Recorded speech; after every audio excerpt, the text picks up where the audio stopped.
Mesdames, Messieurs, bonjour. Très heureux de vous retrouver pour cette nouvelle émission Power Boost. Alors, on le sait, les récoltes, c'est une affaire de saison. Et actuellement, c'est la saison de la récolte des olives. Top départ pour cette nouvelle émission Power Boost.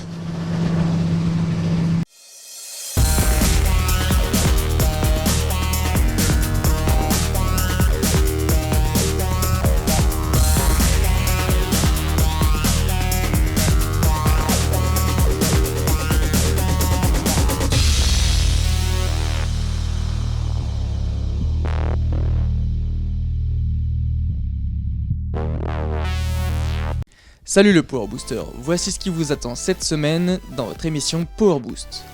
Des interviews à Agrimax, un reportage sur une récolte d'olives et bien d'autres sujets encore. Alors, tenez-vous prêts, mais avant tout, les news. Waderstad a déjà lancé l'année 2022. En effet, le constructeur a annoncé qu'il présentera deux nouveaux semoirs à l'Agritechnica en février prochain. Le nouveau Tempo L trémie centralisé sera disponible en 16 ou 24 rangs. La machine est équipée d'une nouvelle trémie qui contient 2200 litres de graines et 5000 litres d'engrais, soit un total de 7200 litres. L'Inspire 1200 CS sera lui disponible en deux modèles différents, Inspire 1200S et Inspire 1200C. La version Inspire 1200S réservée aux semences est équipée d'une trémie de 5000 litres. La version combinée de l'Inspire C dispose d'une trémie de 7200 litres contenant à la fois les semences et l'engrais dans deux compartiments séparés. Ces deux nouvelles machines seront disponibles à la fin d'année 2022.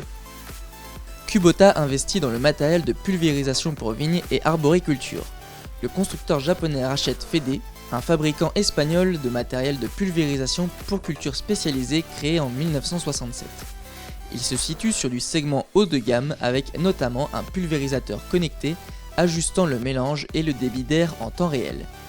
Les machines Fede, désormais sous pavillon Kubota, conserveront cependant leur marque et couleur. JCB investit 100 millions de livres sterling dans un projet destiné à produire des moteurs à hydrogène. Le manufacturier anglais vise la fin 2022 pour la commercialisation des premières machines aux clients.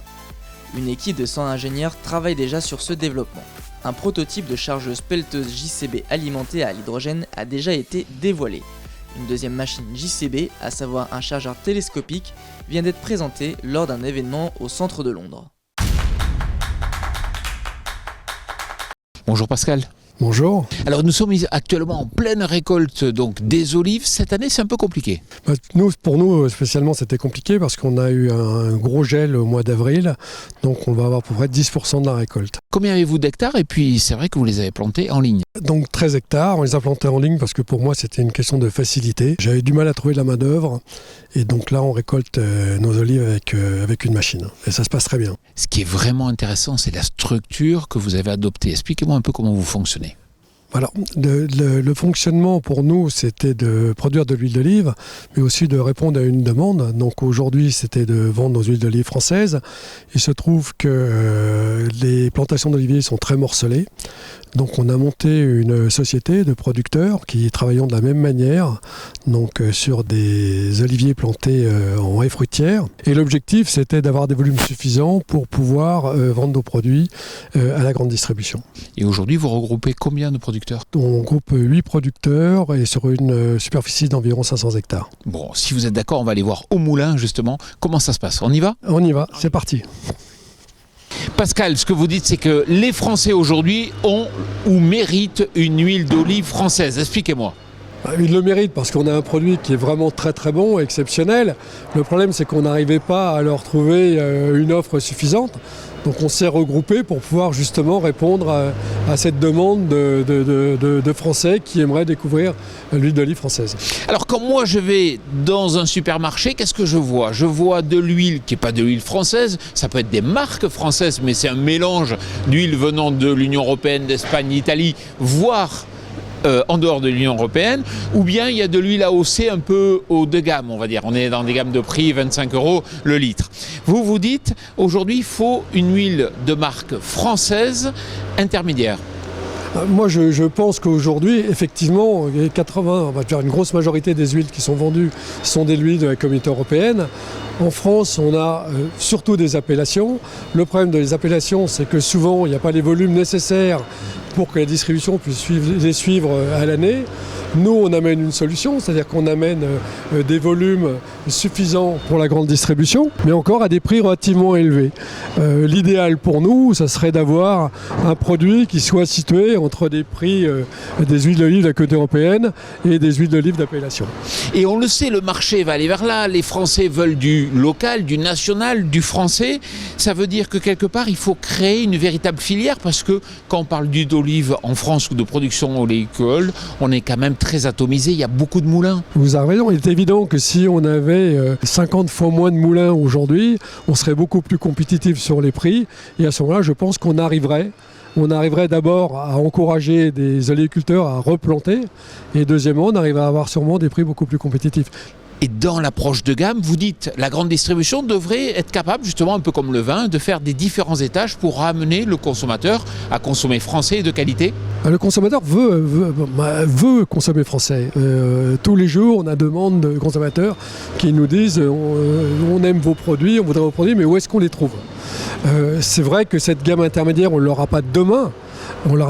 Mais on peut quand même noter que dans la grande distribution, pratiquement toutes les grandes enseignes aujourd'hui souhaiteraient avoir une huile d'olive française de qualité. Donc ce que vous avez envie de dire, c'est qu'il faut créer une filière huile d'olive de France ? Pour moi, ça serait très bien. Pour maintes et maintes raisons. La première, c'est que ça nous ferait sûrement baisser les coûts. Et deuxième raison, ça nous permettrait aussi de pouvoir communiquer. Aujourd'hui, nous sommes encore trop petits, nous, pour avoir une communication sur ces produits. Pascal, félicitations, puis le message est entendu. Merci. Dans les précédentes émissions, je vous ai présenté des tracteurs à énergie électrique. Michael Horsch, lui, il n'est pas vraiment convaincu que ce type d'énergie se développera à la ferme. Well, if you talk about small, like vegetable fields and vineyards and so on, where you need small tractors and small working with, yes, then it's more likely to happen. But in arable land where you have to cover a lot of land in a short time, I have a Tesla car which has 100 kilowatt hour in its battery. That means 100 kilowatt is 135 horsepower tractor that can drive with this battery for 1 hour. Then you have to recharge it. And the next evolution in batteries will be hopefully doubling the energy density for probably the next 5 to 10 years. So now you stack them up to say 400 or 500 kilowatts in a battery, and you end up probably with 2-3 tons of metric tons of only weight for the battery. So in arable farming, and that's what interests me most. Not so much vineyards and vegetable farming, where you're dealing with smaller fields. I don't think that electricity in the near future is a big option.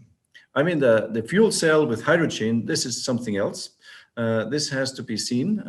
I'm quite excited on the developments there, but it looks like it takes a little longer than what people may think to get the hydrogen under control. Vous savez, on a lancé une nouvelle émission qui s'appelle Les Controverses de Tram. Je vous en propose quelques extraits. Bonjour à toutes et à tous, bienvenue dans ce nouvel épisode des Controverses de Tram. Aujourd'hui, nous allons nous intéresser à la certification HVE. Anaëlle, tout d'abord, est-ce que la certification HVE, c'est une certification comme les autres ? Non, effectivement, c'est pas une certification comme les autres et on le voit bien parce que c'est pas une liste d'interdits. Je partage l'analyse là, sur la segmentation. Après, pour qu'il y ait segmentation, il faut que les lignes qui séparent les segments soient bien visibles par le consommateur. Si la HVE, c'est juste des produits standards auxquels on appose des logos, notamment pour la voie B ou intrants sur chiffre d'affaires, ça marche à tous les coups. À partir du moment où vous avez une très bonne valorisation, là, le consommateur ne sera pas dupe, il n'y aura pas besoin de 25 ans pour enterrer le truc. On peut se demander si la HVE, c'est comme la petite bête qui monte et qui risque un jour de chatouiller tous les agriculteurs français qui n'auront pas apposé ce logo à l'entrée de leurs exploitations. Voilà, je ne suis pas d'accord, Christophe. Moi, je ne suis pas d'accord. La HVE, ça doit rester quelque chose, pas d'exceptionnel si tu veux, mais c'est un segment de marché. Si demain, tout le monde est HVE, eh ben, ça devient un standard. Ça veut dire que les règles sont imposées. C'est pas pire qu'un Parisien qui fait du télétravail comme on fait ce soir derrière un ordinateur. Et je pense que vous n'arriverez pas à vous mettre d'accord. Non, on ne sera pas d'accord là-dessus. Aujourd'hui. Je vais vous présenter un matériel qui n'est pas encore très connu en France et pourtant qui le mérite. Salut Lyon. Bonjour Jean-Paul. Alors c'est vrai que ce matériel Prodigue, on ne le connaît pas forcément et en plus cette entreprise, c'est une entreprise irlandaise familiale. Exactement, donc Prodigue, entreprise irlandaise familiale. Alors quand on dit familiale, c'est pas péjoratif, c'est-à-dire que c'est une quarantaine de personnes, c'est 4 robots de soudure, donc il y a les débits de chantier pour produire et puis pour être présent à l'export. Alors ce qu'on voit, c'est qu'effectivement avec l'augmentation de la taille des méthanisations, aujourd'hui on a besoin de gabarits plus importants. Exactement, donc aujourd'hui Prodigue fabrique des fourches en silage pour des tracteurs et des chargeuses jusqu'à 500 chevaux, des chargeuses à application TP qui sont destinées aujourd'hui à l'agricole de plus de 20 tonnes, donc il faut du matériel robuste, performant et costaud et de grande largeur. Alors, oui, c'est costaud, mais ça va coûter cher. On est sur une fourchette de prix de 12 000 € pour une fourche de 3 mètres. Par contre, c'est des équipements robustes, costauds, équipements Hardox et adaptés justement à ces grosses méthanisations et ce matériel de plus en plus puissant. Et si j'ai une grosse méta et que je veux en faire l'acquisition, je fais comment ? Un réseau de concessionnaires, c'est-à-dire qu'on débute l'importation, donc on a quelques concessionnaires déjà en place. Ensuite, les foires, les salons pour nous rencontrer et les réseaux sociaux. Bon, merci, félicitations. Merci Jean-Paul.